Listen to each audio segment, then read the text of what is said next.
You need to know what's messing up your morning, okay? There's simple little minuscule ingredients in most breakfasts that are completely derailing you from achieving the results that you want to achieve. So we're going to talk about the most dangerous things that are in your breakfast foods. And it's not going to be just boring, simple ones like sugar. All right, I do want to ask that you hit the red subscribe button and then please hit the bell icon so you can turn on daily notifications and never miss a beat. First ingredient we need to talk about. You need to be careful of fructose. Yes, that means the sugar that is coming from fruit. I do not recommend that you have fruit in the morning, okay? It's hard to process fruit in the way of fructose anyway, let alone in the morning, because you don't have the transport molecules to actually get the glucose or the fructose in the system properly, okay? Here's what it looks like. Fructose does not process the same way that glucose does. Think about it like this. All of the cells in our body can utilize glucose. So that means when you have regular carbohydrates, your body has a way of using them. Fructose has to get processed by the liver. The cells that are in our muscles and our brains, things like that, they can't use fructose. So that means all the fructose that we consume has to get processed by the liver. And the liver can only handle a little bit at a time. So what that means is that the extra fructose that you consume very likely gets stored as fat. It goes through de novo lipogenesis. It's a very sketchy process and it's a very slippery slope. Now, when you consume fructose, it also does another very damaging thing if you're following a low carb or keto diet. Fructose converts into something called activated glycerol. Activated glycerol takes the free fatty acids that are floating through your bloodstream and it turns them into triglycerides, the storage form of fat. So it takes already liberated fats that are on their way to get burned and stops them in their tracks and makes them a storage form again. Just a little bit of fructose can do that. So in the morning, you can see how this can absolutely derail you from success to total plateau. Now, a very simple thing that we have to look at too that's often forgotten is sugar is bad, but at least sugar triggers a little bit of a satiation response. Fructose, coming from fruit or high fructose corn syrup, has zero goose egg effect on ghrelin, which means it does not make you feel satisfied one bit. Okay, there was an interesting study at the University of Illinois. Took a look at mice, but it's still very relevant. Okay, they had mice go on a eucaloric diet. Two groups of mice ate the same amount of calories. One group of mice ate 18% of their calories from glucose, and one group of mice ate 18% of their calories from fructose, otherwise the exact same.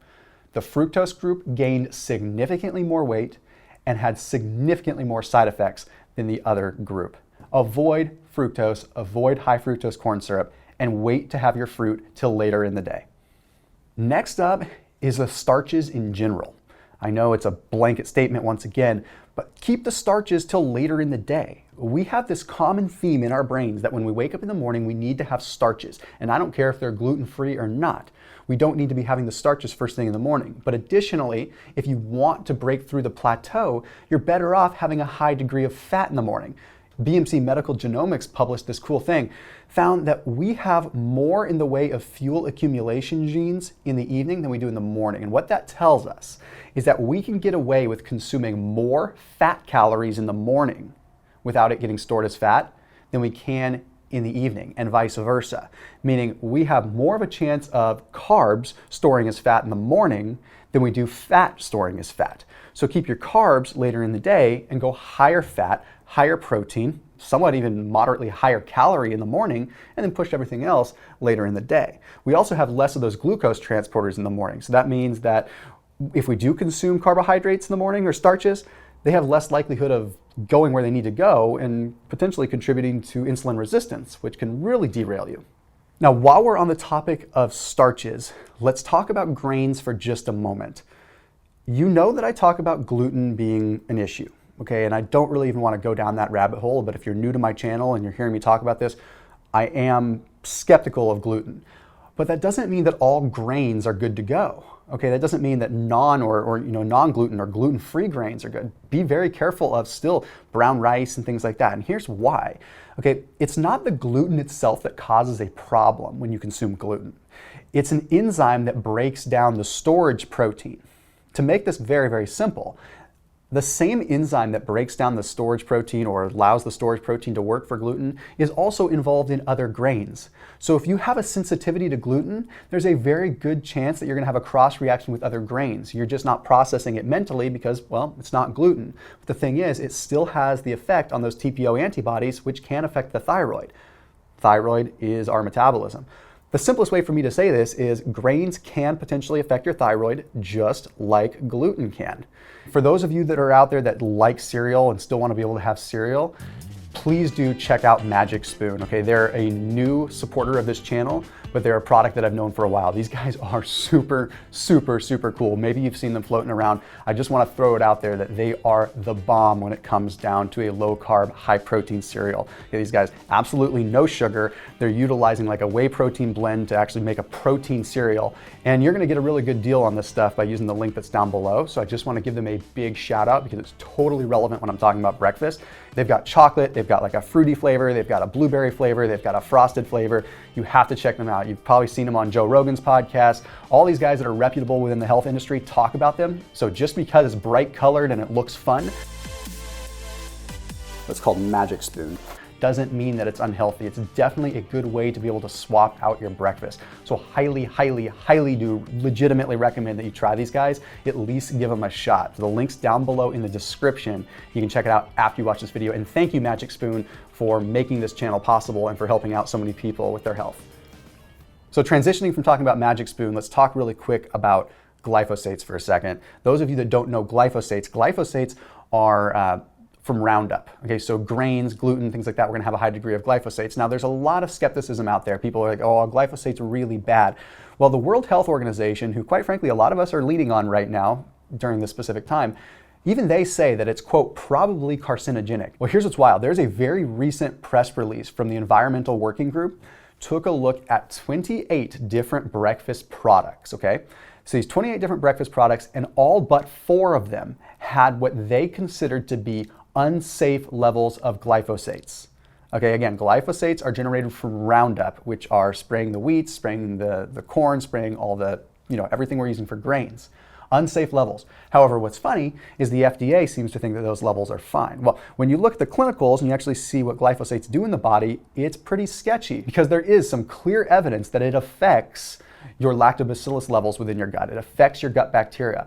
But what I think is even more scary than that is how it affects cytochrome P450. It gets in the way of this enzymatic process that is involved in proper detoxing within the body at the phase 2 level within the liver. Very, very, very important stuff. It's best to steer clear of anything that's going to be a GMO grain to begin with because you know it's going to have glyphosates within it.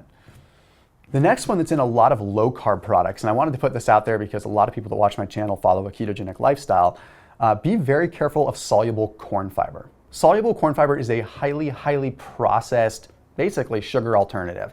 So they take corn syrup, which we know is generally very GMO to begin with. So again, we're looking about glyphosates.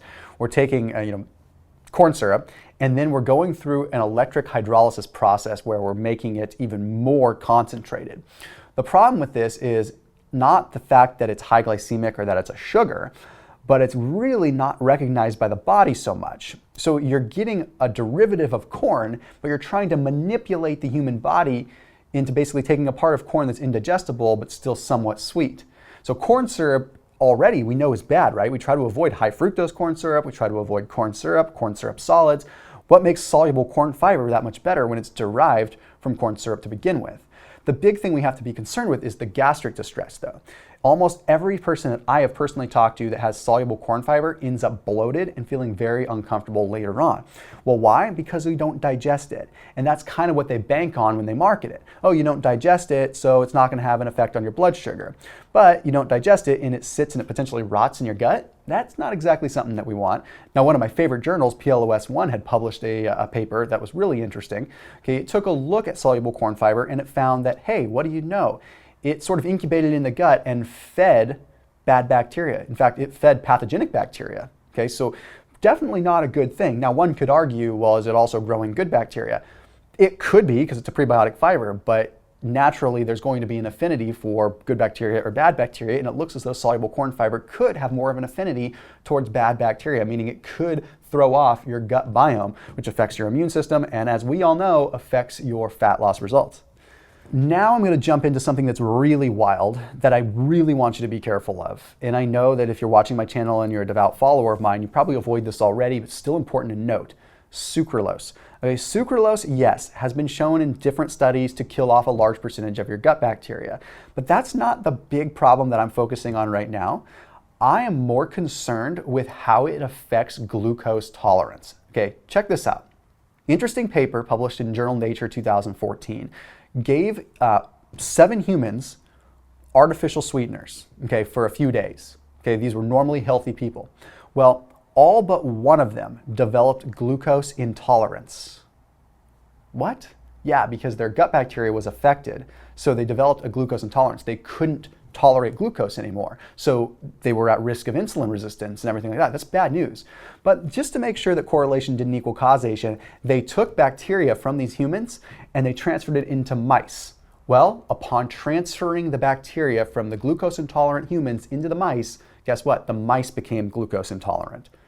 Whoa, that's powerful, and it happened fast. So if that doesn't convince you that the gut bacteria does have a link with how we process carbohydrates, I don't know what will. These things can really mess you up, and there's one other piece that I really have to talk about, and that's going to be something that's in your healthy jams and your jellies. Now, in addition, yeah, jams and jellies have fructose, which is the first thing I talked about, but we also have sulfites. We have to be careful with sulfites. There is a percentage of people that have an immunoglobulin response to sulfites. Sulfites are commonly found in as a preservative, like in jams and jellies, but you'll also see it in like buffet food, right? If you've ever noticed that after you go to a buffet or after you have jams and jellies, sometimes you feel sniffly and your face feels kind of puffy, well, sometimes it has to do with literally an immunoglobulin allergic response to sulfites. This can trigger all kinds of different issues. Just because it's an allergic type response doesn't mean that it's as simple as having the sniffles. Okay, that means you have an inflammatory cascade and a cytokine storm that's happening inside your body. That is very, very dangerous when it comes down to the storage of fats and further inflammatory response in the body. So I encourage you to just be very, very careful if anything on the label says sulfites or sulfates. We just have to be very careful with that. Okay.